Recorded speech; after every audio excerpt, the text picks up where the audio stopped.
ইসলাম হলো মূল আমাদের পরিচয়, আমরা মুসলিম। এছাড়া আমাদের কিছু উপনাম আছে, উপপরিচয় আছে, সেগুলো রাসূলুল্লাহ সাল্লাল্লাহু আলাইহি ওয়াসাল্লাম থেকে পাওয়া যায়। সেগুলো কোথা থেকে পাওয়া যায়? আমাদের কিছু উপপরিচয় আছে, উপনাম আছে। এই উপনামগুলো আমরা যদি ব্যবহার করি তাহলে কিন্তু আমরা বিভক্ত হয়ে গেলাম, তা না। রাসূলুল্লাহ সাল্লাল্লাহু আলাইহি ওয়াসাল্লাম একটা হাদিসের মধ্যে বলছেন, সুনানের গ্রন্থের মধ্যে, যে বানু ইসরাইলেরা ৭২ ভাগে বিভক্ত হয়েছিল, আমার উম্মত ৭৩ ভাগে বিভক্ত হবে, সবগুলো জাহান্নামে যাবে, একমাত্র একটি নাজাত প্রাপ্ত হবে, একমাত্র একটি নাজাত প্রাপ্ত। আল্লাহ রাসূল সাল্লাল্লাহু আলাইহি ওয়াসাল্লাম বললেন না? আবার কোন বর্ণনায় আছে ওয়াহিদাতুন ফিল জান্নাহ, তাহলে নাজাত প্রাপ্ত দল, ফিরকা নাজিয়া। আল্লাহ রাসূল সাল্লাল্লাহু আলাইহি ওয়াসাল্লাম এটা হলো মুসলিম প্লাস হলো ফিরকা নাজিয়া। আল্লাহ রাসূল সাল্লাল্লাহু আলাইহি ওয়াসাল্লাম এই সম্পর্কে আলোচনা করতে যে বললেন যে সবগুলো ৭২টা জাহান্নামে যাবে, একটা জান্নাতে যাবে। তো সেই দলের, তাহলে সেটা একটা দল না? ৭৩-এর মধ্যে একটা দল। আমাদের সমাজে একটা শয়তানি ওয়াসওয়াসা শোনা যায়, হ্যাঁ, সেটা কি? যে যারা দল করে না তারাও তো একটা দল। এটা হলো শয়তানি একটা যুক্তি। তো এই যে ৭৩-এর মধ্যে নাজাতপ্রাপ্ত দলটা আছে না, ওটা তো একটা দল হলো, কিন্তু ওটা দল কোনটা দল? ওটা কি দোষণীয় দল? ওটা কি বেদাতি দল? নাজাতপ্রাপ্ত দল। যদি এই ৭২টা না হতো তাহলে ৭৩-এর মধ্যে এটা গণ্য হইতো না। একটাই যদি দল থাকতো, একটাই দল ছিল তো, যখন আর কোনো পরিচয় দেওয়া হতো না, যখন ইসলাম অবিকৃত ছিল, ইসলামের মধ্যে কোনো সংযোজন বিয়োজন, কোনো বেদাত, কোনো শিরক, কোনো কুসংস্কার ঢোকে নাই, তখন তো মুসলমান, সেই যুগের মুসলিমরা শুধু মুসলিমই বলতো, অন্য কিছুই জানতো না, অন্য কোনো শব্দ জানতো না। কিন্তু যখন কাল প্রবাহে বিভিন্ন ধরনের বেদাতের আবিষ্কার ঘটলো, তখন বিভিন্ন ধরনের উপনাম, সেই ৭২-এর বিপরীতে কিছু কিছু উপনাম ব্যবহৃত হইল। যেমন আল্লাহ রাসূল নিজেও একটা ব্যবহার করে গেছেন। রাসূল সাল্লাল্লাহু আলাইহি ওয়াসাল্লাম যখন জিজ্ঞেস করা হয়েছিল, মান হিয়া ইয়া রাসূলুল্লাহ, নাজাতপ্রাপ্ত দলটা কোনটা হে আল্লাহ রাসূল, আপনি বলেন। এক বর্ণনাতে পাওয়া যায় হিয়াল জামা, সেটা হলো আল জামা। সেটা কি? আল জামা। তা আল জামার যদি আপনি অন্তর্ভুক্ত হন তোর কোনো সমস্যা নাই, আল জামাতের যদি সদস্য হন তাহলে সমস্যা নাই। এখন আল জামা কারা, এটারও আল্লাহ রাসূল সাল্লাল্লাহু আলাইহি ওয়াসাল্লাম সংজ্ঞা দিয়ে দিয়েছেন। কি? হুম মা আনা আলাইহিল ইয়াওমা ওয়া আসহাবি, আমি এবং আমার সাহাবীগণ যার উপরে আছি এর উপরে যারা থাকবে। আমি এবং আমার সাহাবীগণ যার উপরে আছি এর উপরে যারা থাকবে। এর উপরে কিভাবে? এক নম্বর হলো এর উপরে কিভাবে থাকা, কোনো নাম ব্যবহার না করা, কোনো নাম ব্যবহার না করা। বেদাতি দল ৭২টা দল, ওরা কিভাবে ৭২ দলে হয়েছে? তারা প্রত্যেকেই একটা করে নাম ব্যবহার করেছে। তাহলে আল জামা কারা? নাম ব্যবহার যারা নাম ব্যবহার করে না, যারা শুধু বৈশিষ্ট্য ব্যবহার করে, আমি এবং আমার সাহাবীগণ যার উপরে আছি এর উপরে। আমাদের দেশে একটা তো এই জামা, আল জামা, এখানে আল্লাহ রাসূল সাল্লাল্লাহু আলাইহি ওয়াসাল্লাম সুন্নাহ শব্দ জড়িত করেছেন। যেমন আল্লাহ রাসূল সাল্লাল্লাহু আলাইহি ওয়াসাল্লাম বলছেন, অচিরেই আমার উম্মতের ভিতরে বিভক্তি দেখা যাবে, তোমাদের ভিতরে বিভক্তি তৈরি হবে।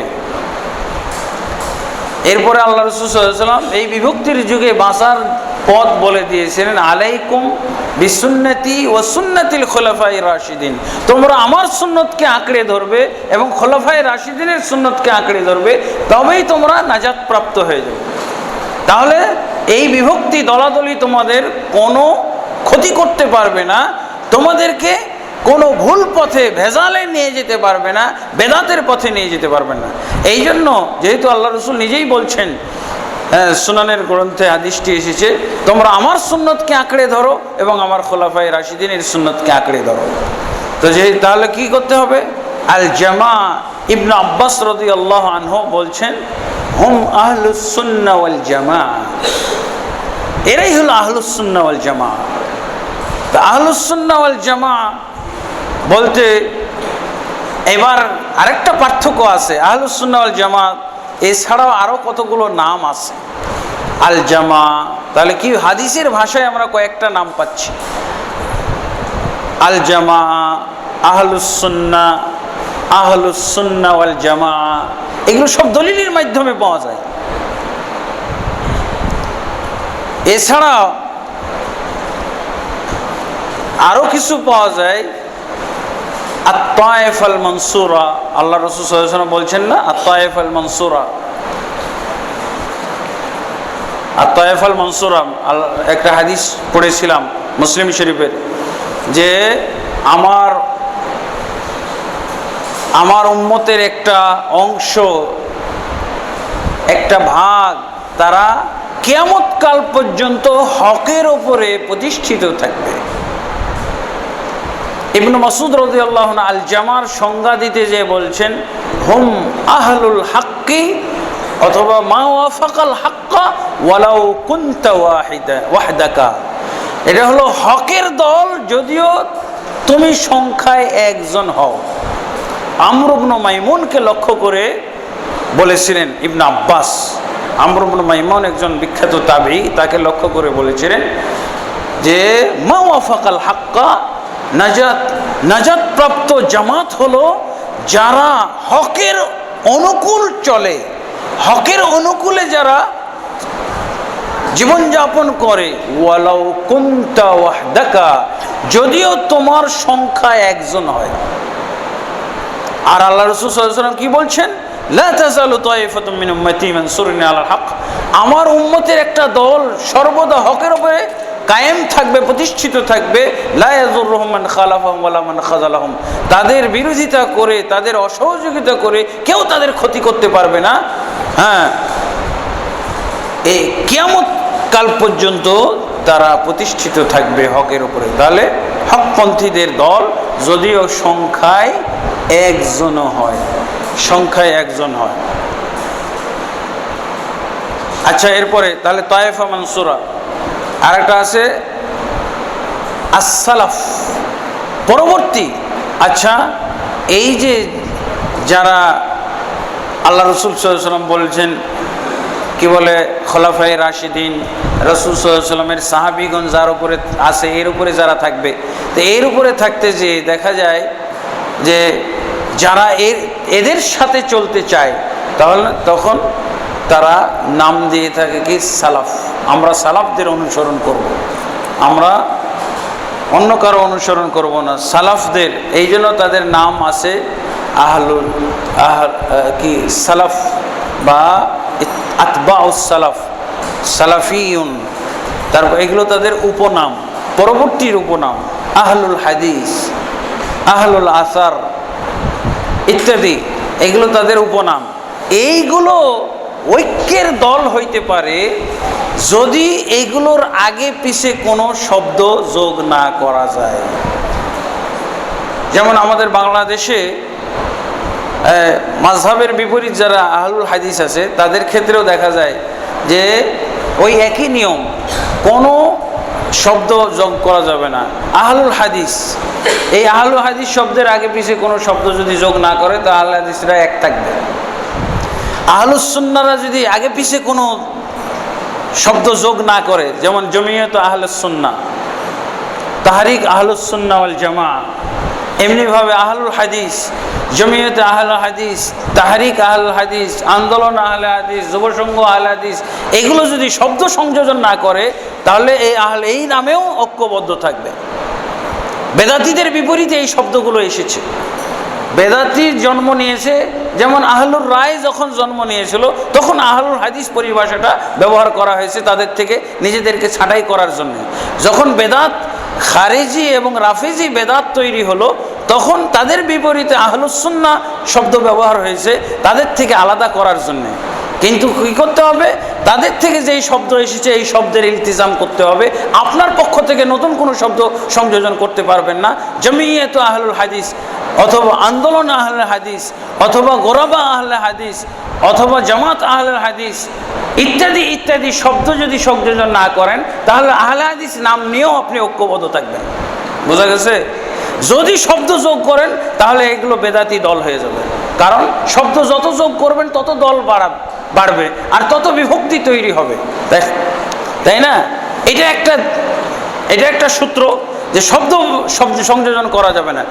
যতগুলো শব্দ পাওয়া যায় সালাফে সালেহিনদের গ্রন্থের মধ্যে